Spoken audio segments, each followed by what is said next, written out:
Hi, so this is my circuit. This circuit acquires the sound output from a stethoscope, which completes to be a biomedical signal processing system. Okay, so this is my schematic. We are doing stage 1 right now. As you can see here, C1 is a coupling capacitor which blocks DC signals and only allows AC signals to pass through. Then moving on is the resistors R5 and R6. They are voltage divider that provides the half supply voltage, 4.5 volts, which we get from 9 volts times R5 over R5 plus R6 equals to 4.5 volt.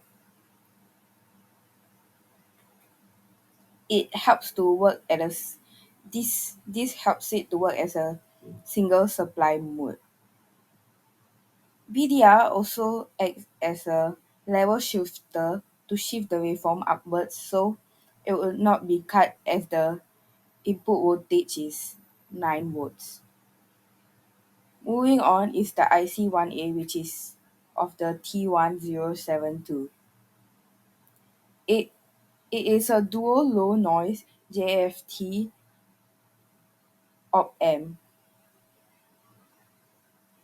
And then from this circuit, we can know that the IC1A is a closed loop non-inverting op amp.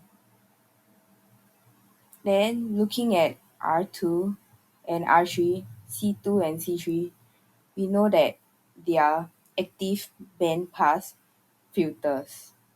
From this, we can find the gain, which is equals to 1 plus R2 over R3, where we get 23. Then moving on to C4, it blocks DC signals as DC signals cause a larger output offset, which its waveform will be cut.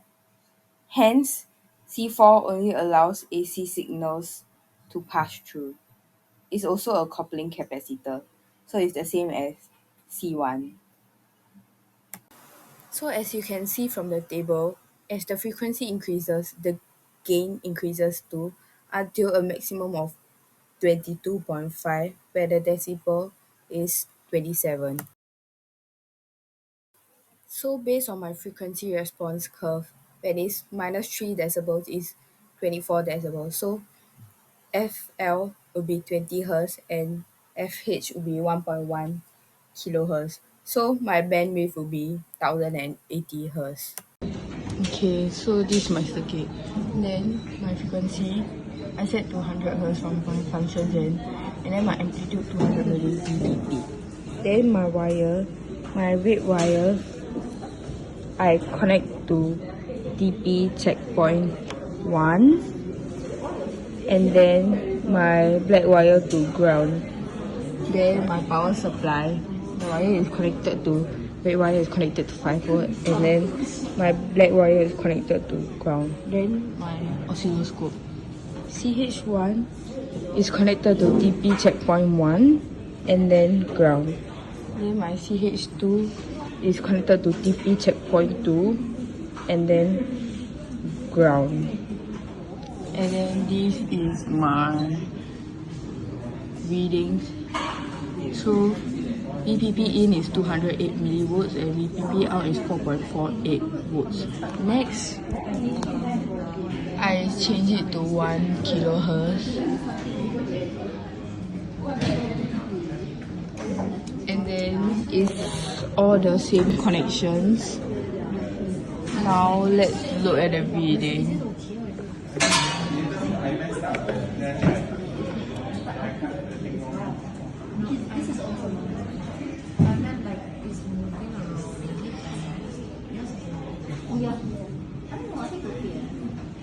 This is the reading 208 millivolts for V in and VPP out is 3.36 volts. Thank you. So moving on to stage 2 is IC1B of TL072. So it's a closed loop inverting op amp that has a negative feedback, which is 180 degree out of phase. Then is R9 and R10, which is voltage divider, which is 4.5 volt bias, which is the same as the R5 and R6 that we have done in stage 1. Moving on is the trimmer that adjusts gain.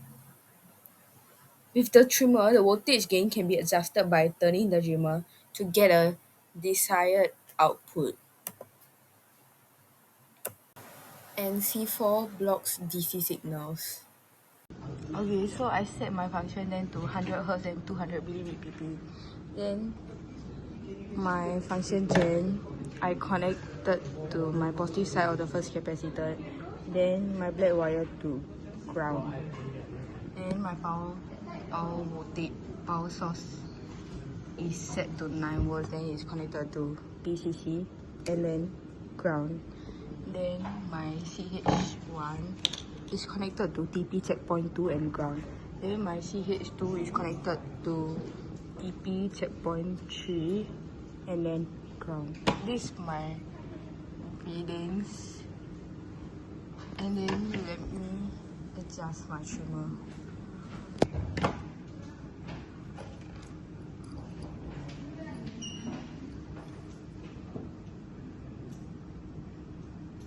So now I get the distorted one. Then my readings will be VPP in is like 4.08, then my VPP out is 5 volts. Okay, so the distorted value is around 7 volts for my this TP checkpoint 2 and 3.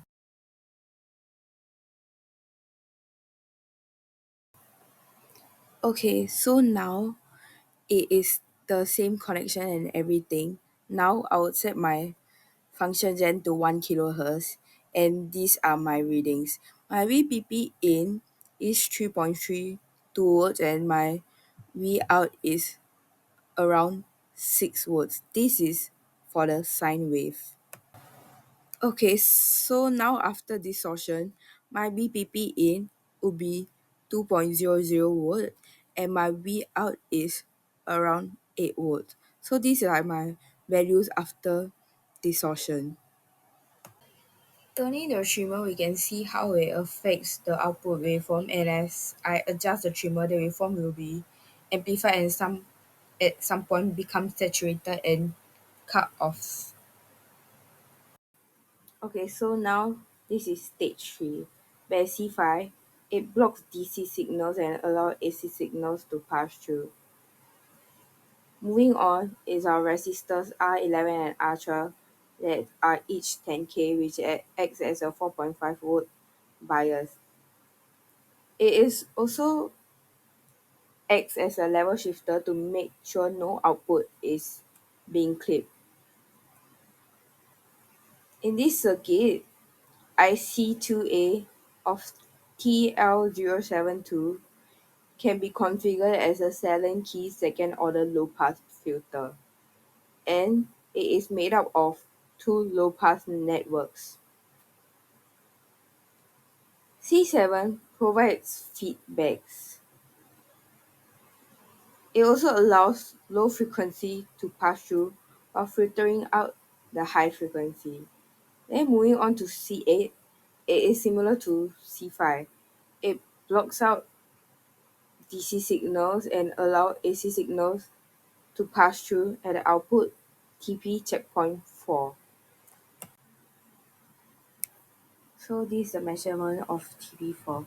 When the frequency is below than 500, filter is at unity gain. But when frequency is more than 500, gain and output voltage will start to drop, as you can see from the table. I set the frequency to 200 Hz and amplitude to 5 Vp. I connect my input to the positive side of the capacitor, then my black wire to the ground. Then my DC power supply is set to 9 volts, connect to DCC and then ground. And then my oscilloscope TH1 is connected to the negative side of the capacitor and then ground, which is TP checkpoint 3. Then my CH2 is connected to TP checkpoint 4 and then the black wire to the ground. This is my reading. V in is 2.96 volt and V out is 5.2 volts. Then I set my oscilloscope to 1 kilohertz and all the connections are the same. And then my V in is 2.88 volts and my V out is 5 volts. So next on is stage 4, where P2 is a trimmer used to adjust volume, which allows the user to adjust it to the needed volume. IC3 uses an LM386N1 op-amp, which is a low-voltage audio power amplifier, since it's configured to work in a single supply mode. There's no need for a voltage divider to remove DC offset voltage for the AC signal. Next off is C15, capacitor 15. It filters high frequency above 40 kilohertz. And then next is capacitor 13. It blocks DC signal to allow AC signal to pass through.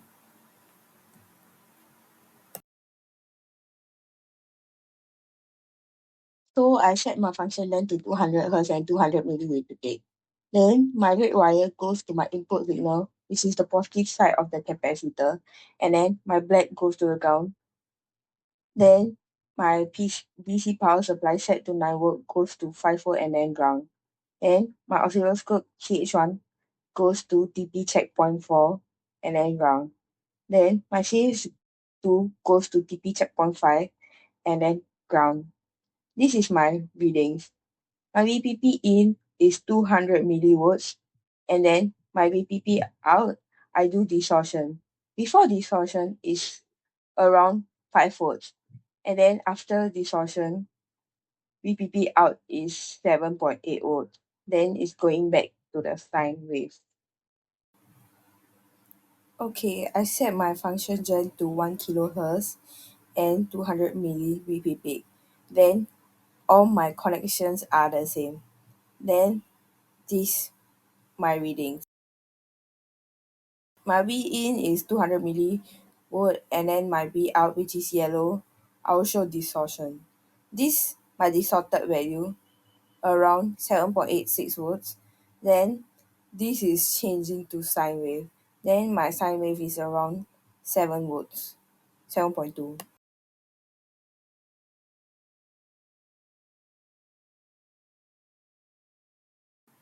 So now let's see why we got all the difference in values when we change our input signal. Let's start off with TP checkpoint 1 and TP checkpoint 2. At 100 Hz and 200 milli BPP, the output was around 4.48 volts. And then when it switched to 1 kilohertz, the output dropped a bit to 3.36 volts because at higher frequencies, the op-amp's internal gain starts to fall. It's a limitation of the TL072. Also, the coupling capacitor at the input behaves differently at different frequencies, which slightly affects the signal strength. So this small drop is completely expected. Okay, so now for TP2 and 3 at 100 Hz, input was about 5 volt and V out was 5 volt. But when the trimmer was adjusted, the output increased to 7 volts and while doing distortion. It's because the op-amp output is getting close to the 9 volt supply rail. TL072 output all the way up to VCC. It usually clips around 1 to 1.5 volts below. So once the amplified signals reach about 7.5 to 8 volts, we get clipping. The waveform flattens at the top or bottom. At 1 kilohertz, the same thing happened. Meanwhile, this time the input was about 3.3 volts and output was 6 volts. Cleaner this time. That's because the signal was a bit smaller and stayed within the op-amp's output swing range, so it didn't distort badly. So for TP checkpoint 3 and 4, and the input signal of 200 Hz is good, V in is about 2.96 volts and V out is around 5.2 volts. Then at 1 kilohertz, input drops slightly to 2.88 volts and output is around 5 volts. The op-amp doesn't add too much gain, but it stabilizes and conditions the signal. The capacitor allows AC signals to pass, but also filter out very low or very high frequencies. That's why both 200 Hz and 1 kHz, the signal passes through almost unchanged. There's no clipping here, no distortion, just smooth amplification. So this stage basically prepares the signal for the final op-amp.